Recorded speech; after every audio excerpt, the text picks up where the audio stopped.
बच्चों, kids Arish and mamma TV में आपका स्वागत है। आज के इस वीडियो में हम सीखेंगे इस्लामिक महीनों के नाम। तो चलिए शुरू करते हैं।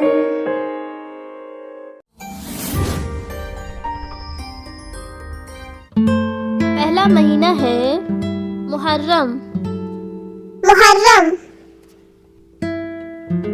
दूसरा महीना है सफर।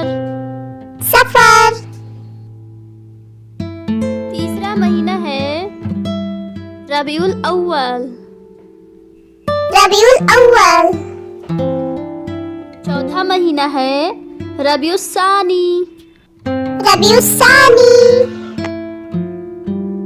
पांचवा महीना है जमादिउल अव्वल।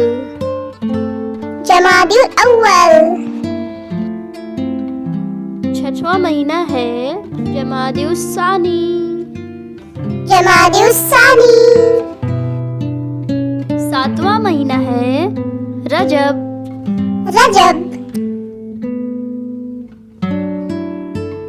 आठवां महीना है शाबान।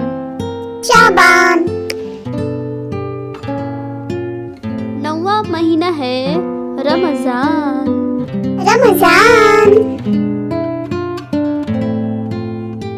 10वां महीना है शव्वाल।